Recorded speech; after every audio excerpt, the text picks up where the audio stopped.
तो hello guys, welcome to our channel. आशा करता हूँ आप सभी अच्छे होंगे, अपना ख्याल रख रहे होंगे।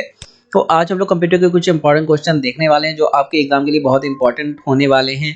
जो लास्ट पेपर हुआ था उसमें कंप्यूटर का लेवल सबने कहा कि हाँ टफ था, तो मैं आपके लिए वैसे ही क्वेश्चन लाता हूँ। मैं बहुत सिंपल क्वेश्चन भी नहीं लाता हूँ जो आपके एग्जाम में फंसे ही ना, और जो भी क्वेश्चन लाता हूँ उसे अच्छे से एक्सप्लेन करना मेरा काम है, तो वो अच्छे से एक्सप्लेन करता हूँ, उसके बाद ही मैं आगे बढ़ता हूँ।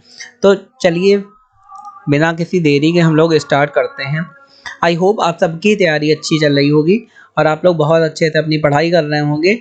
अगर अभी तक आपने हमारा चैनल सब्सक्राइब नहीं करा तो सब्सक्राइब कर लीजिए, बेल आइकन को दबा दीजिए और अपने दोस्तों भाई बहनों को शेयर करिए जिससे उन्हें भी पूरी इन्फॉर्मेशन मिल सके।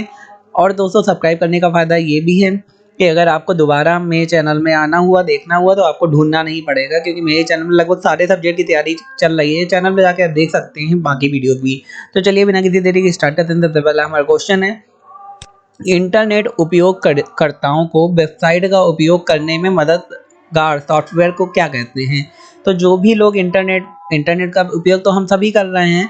जब हम लोग वेबसाइट में जाते हैं तो कौन सा सॉफ्टवेयर हम लोगों को मदद करता है वेबसाइट को देखने में? हमारा ऑपरेटिंग सिस्टम करता है, या ब्राउज़र करता है, या डाउनलोडर करता है, या गूगल सर्च करता है?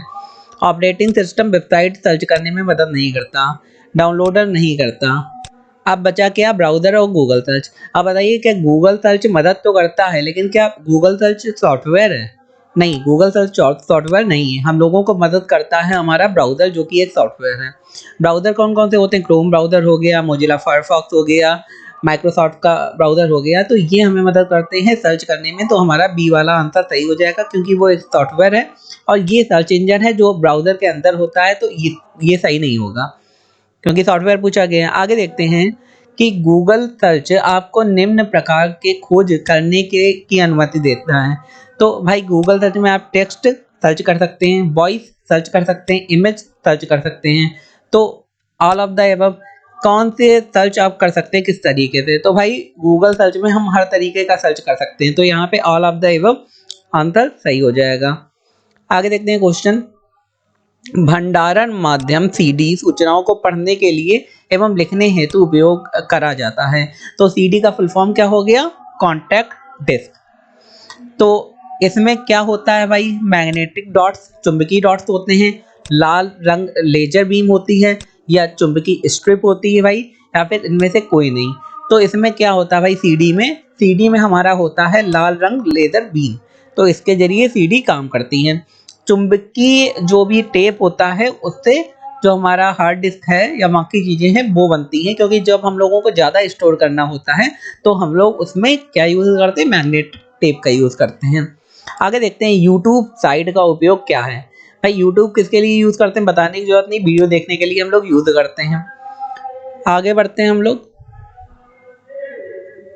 क्वेश्चन दिया है कि कंप्यूटर सिस्टम को स्विच ऑन करने पर निम्नलिखित में से कौन सी मेमोरी सर्वप्रथम क्रियाशील होती है? तो यहाँ पे हार्ड डिस्क दिया है, रोम दिया है, रैम दिया है, और दिया है हमारा, एक सेकंड दोस्तों, और दिया हमारा बायोस। तो यहाँ पे कौन सी मेमोरी सबसे पहले क्रियाशील होती है? तो हमारी जो बायोस मेमोरी होती है वो सबसे पहले क्रियाशील होती है।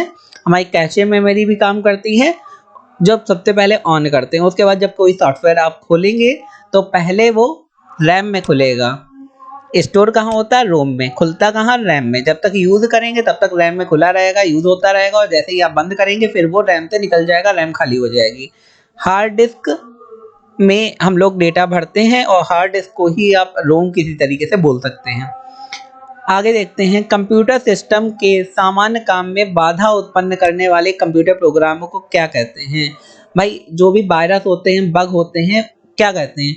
तो बग होते हैं, इंटरप्ट होता है, या फिर वायरस होता है, या क्रैकर होता है।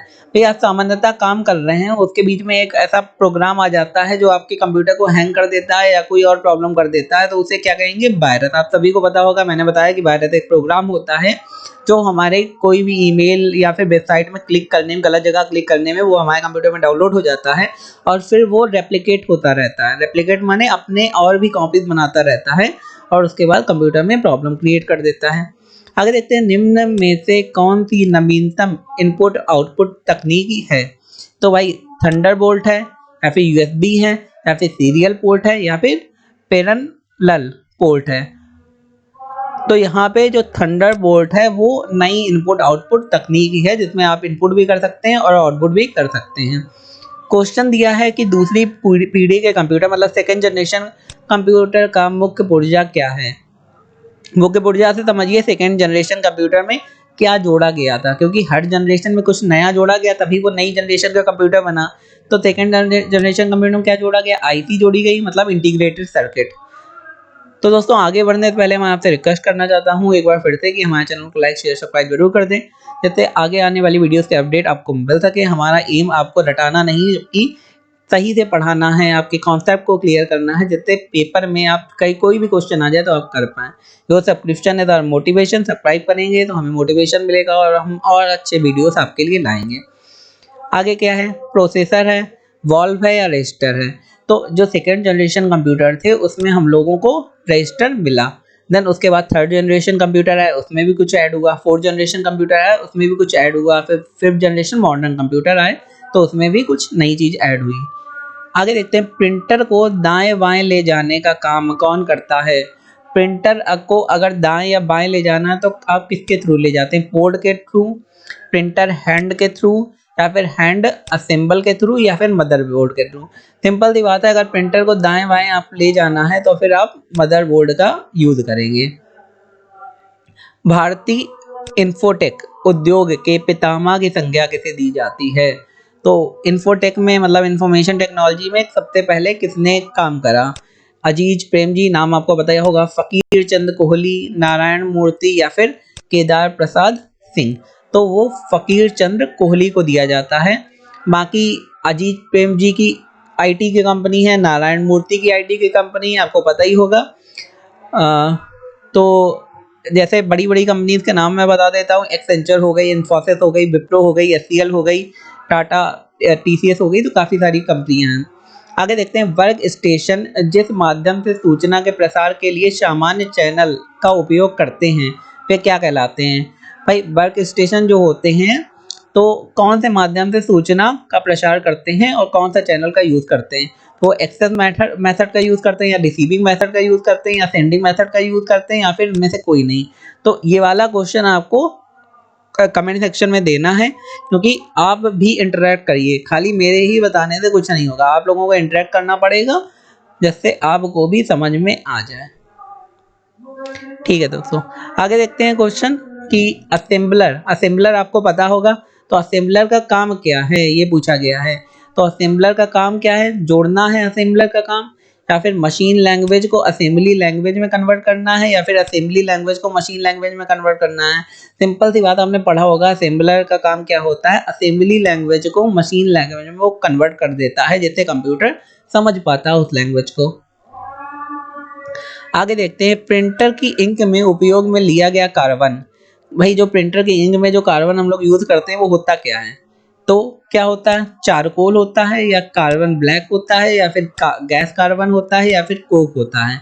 तो प्रिंटर में जो हम लोग यूज करते हैं वो हम लोग गैस कार्बन का यूज करते हैं इंक में, जिससे वो आराम से प्रिंट हो जाता है। ये भी इंपॉर्टेंट क्वेश्चन है।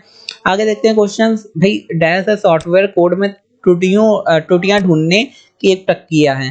भाई अगर कोई सॉफ्टवेयर कोड है, जो भी प्रोग्रामर कोड लिखते हैं, तो उसमें अगर कोई त्रुटि है, कोई गलती है, तो उसे कैसे ढूंढते हैं, कंपाइलिंग, टेस्टिंग, रनिंग या फिर डीबगिंग। तो उसे कहते हैं हम लोग डीबगिंग। रनिंग जब प्रोग्राम को रन करा जाता है बनाने के बाद, टेस्टिंग जब उसकी टेस्टिंग करी जाती है कहीं गलती तो नहीं है, कंपाइल जब उसे चलाया जाता है। तो यहाँ पे डीबगिंग गलतियां ढूंढना कहते हैं। कंप्यूटर वायरस सिस्टम को किस प्रकार संक्रमित करता है।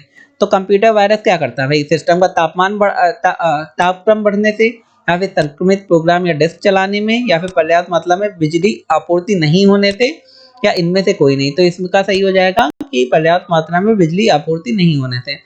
आगे देखते हैं, विश्व में प्रथम सुपर कंप्यूटर की आकृति कैसी थी। बेलनाकार था या चौकोर था या फिर त्रिभुजाकार था या गोलाकार। तो वो था बेलनाकार, जैसे आपने देखा होगा क्लास 7th और 6th की जो बुक होती हैं उसमें अगर आप कंप्यूटर देखेंगे सुपर कंप्यूटर वो बेलनाकार टाइप का है। तो ये भी एक क्वेश्चन है जो आपको पढ़ना चाहिए। दोस्तों ये थे आज के हमारे इंपॉर्टेंट क्वेश्चन। आई होप आपको वीडियो बहुत ही अच्छा लगा होगा, इन्फॉर्मेटिव लगा होगा। अगर लगा है तो हमारे चैनल को लाइक शेयर सब्सक्राइब करना ना भूलें। धन्यवाद।